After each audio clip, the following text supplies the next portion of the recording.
Պարոն Աթոյան, ձեր սոցցանցի էջից տեղեկանում ենք, որ ստորագրահավաք եք նախաձեռնել, կասեք ինչի մասին է խոսքը, ինչ նպատակ ունի և ինչ ակնկալիքներ ունեք դուք այդ ստորագրահավաքով։ Շատ բարի, նախ շնորհակալություն արտահայտելու հնարավորության համար։ Նշեմ, որ ստորագրահավաքը այսպիսին իրականացվում է հայտարարություն հասարակական պահանջ վերնագրով ու ուղղված է նախ ևս մեկ անգամ անդրադառնալու են հանգամանքին, որ հակայի գեղեցկական շարժման կոնտեքստում, որը ձևավորվել է գործող վարչակարգի կողմից, ապօրինի քերական հետապնդման է ենթարկվում Միքայել Արքիեպիսկոպոս Աջափահյանը, Շիրակի թեմի առաջնորդը, որը ուղեկցվում է մի շարք գործողություններով թե իշխանական պաշտոն զբաղեցնող անձանց կողմից, թե իրավապահ համակարգի կողմից, որոնք ըստ մեր տեսակետի ապօրինի են հակաօրինական են, այսինքն ու դրանք գնալով ավելի շատ նմանվում են խոշտանգման ու քանի որ Սրբազան հոր սահմանափակումները Սրբազան արդեն շուրջ 10 ամիս է գտնվում է ապօրինաբար կալանքի տակ, նախ բանդային կալանքի մեջ էր, ներկայապահին տնային կալանքի տակ, որն էլ իր հերթին ուղեկցվում է չափից շատ խիստ սահմանափակումներով եւ այդ կոնտեքստում մեր պահանջն է նախ վերացնել Սրբազան հոր խափանման միջոցը, տնային կալանքը ավելի մեղմ խափանման միջոցով, չնայած ես կարծում եմ, որ Սրբազան հոր կեցվածքը այնպիսին է, որ վերջինս ոչ խուսափելու, ոչ էլ ընդհանրապես հանցանք գործելու մտադրություն ունի, որ խափանման միջոցն էլ բավարար եւ իրավաչափ համարվի եւ ի վերջո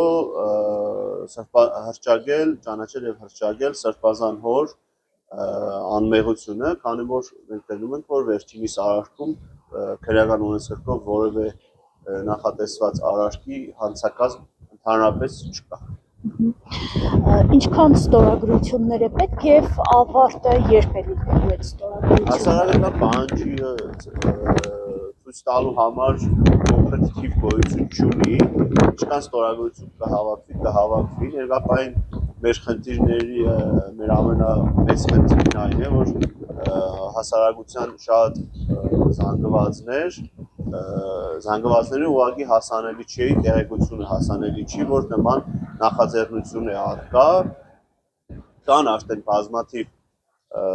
նույնիսկ հազարներով ստորագրություններ, որոնք որ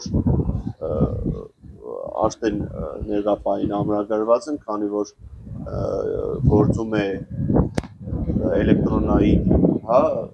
ստորագրության հաշտակ, որ մարդիկ կարող են իրենց դիրքորոշումները եւ պահանջը արտահայտել, նաեւ շուտով կգործի թղթային տարբերակը, որի մասին համապատասխան կերպով հանրությունը կտեղեկանա։ Իսկ ստորագրողների քանակը կոնկրետ չեմ կարողանա հիմա նշել, որովհետեւ ներկայապահին չեմ ստուգել, տեղեկություն չունեմ, անձանց մասով անհատական չեմ նշի, ուղղակի ցանկանամ նշել, որ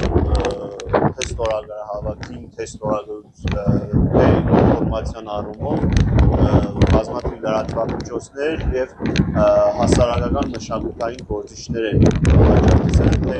Facebook-յան էջում տեղադրելով կոչը, որ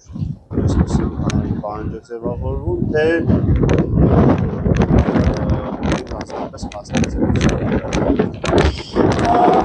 Այսպես հասարակական բոլորին շնորհակալություն հայտնել։ Պարոն Աթոյան, հանրային պահանջը, այսպես ձևակերպումը ստանում է, դրանից հետո ինչ գործընթացներ են հաջորդելու։ Կարծում եմ երևի մինչև մայիս ամսվա սկիզբը կշարունակվի ստորագրահավաքը որպեսզի եւ մինչև չունենանք վերջնարդյունքը ստորագրողների թիվը եւ այլն չեմ կարող ասել թե ինչ ձևով կփորձենք օգտագործել այդ ամեն ինչը, բայց ըստ տեսնագանի այն երկրին ներկայացվելու է վերաքննիչ քրեական դատարան, նախագահ դատավորին եւ մյուս դատավորներին, որովհետեւ որոշում կայացնեն, քանի որ որոշում կայացնողը իրենք են տապանման միջոցի փոփոխության ըստ այդմ տեսնենք ոնց կստացվի։ Իսկ ինչ սպասելիքներ ունեք վերաքննիչ դատարանից։ Սպասելիքները որևէ կոնկրետ սպասելիքներ չկան, գիտեք ինչու։ Նախ կախված է թե ինչ դիրքորոշում կունենա այդ բարձրացված հարցերի շուրջ հանրությունը։ Որովհետև մի բան է, երբ ուղղակի խոսում ես ինչ-որ նեղ շրջապատում խոսելու համար, մի այլ բան է, երբ որ խոսքը պիտի գործ դառնա ու պիտի արդեն արտահայտվի դիրքորոշումով։ Ես կարծում եմ, որ Սրբազանը իր թե մարդկային որակներով, թե հոգևոր որակներով եւ գործունեությամբ ունի այն վաստակը, որ այսօր իրավաչափորեն եւ իրավացիորեն պահանջվի նրա ազատությունը, դրան պետք է միանան շատ մարդիկ, նաեւ հանրային մտավորական գործիչներ, ինչու ոչ նաեւ քաղաքական գործիչներ,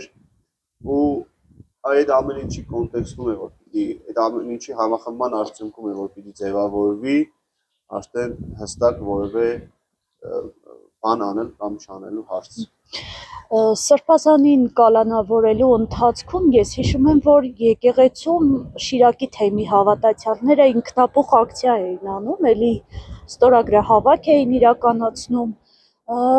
բայց մարդիկ նաև հուսախաբ էին այդ ամեն ինչից, մտածեցին, որ դա էլ չօգնեց Սրբազանի այսպես վերջնական դատավճռի հարցում։ Հիմա մարդիկ ինչի սպասեն, ինչով է տարբերվում ձեր այս նախաձեռնությունը նախորդից։ Նախ մինչև ստորագրահավաքին անցնելը ձեր կողմից նշված, ցանկանամ նշել, որ նաև երբ որ Սրբազան հոր կալանավորման օրը հարյուրավոր իրավապահ մարմնի աշխատակիցներ փորձում էին ներխուժել էին Մայրաթոր Սուրբ Էջմիածնի հիվանդանոց տարած եւ փորձում էին իրենց ուժը ցուցադրելու Սրբազան հորը ձերբակալել, որը չստացվեց վերջիններիս մոտ ժողովրդի կամքի դրսևորման արդյունքում, որը թերևս կրկին ինքնաբուխ էր ու կոնկրետ գործողություն էր, այդ ժամանակ նաև տարբեր պատճառներով շատերը հնարավորություն չունեցան այդ ապօրինությունը խոչընդոտելուն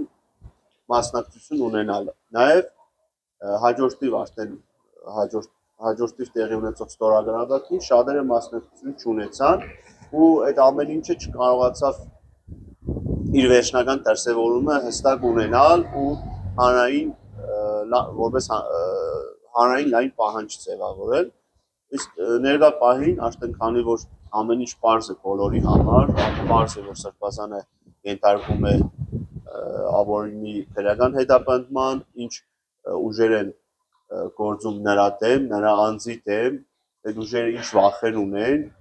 ու այս կոնտեքստում արդեն ներկա պահին, քանի որ որոշակիորեն նաև իրավունքի կիրառման պրակտիկան որպես այդպիսին չի կարելի ճիշտ բնորոշում տալ, հետևաբար կարծում եմ, որ հանրային ճնշման արդյունքում պետք է լինի Սրբազանի ազատության վերականգնումը առնվազն։ Իսկ մնացած արտարության վերականգնման եւ նրա արտարացման հարցում մեծ դեր է ունենալու հասարակությունը իր պահանջը հստակ ցուցադրելով, ինչից սպասում ենք։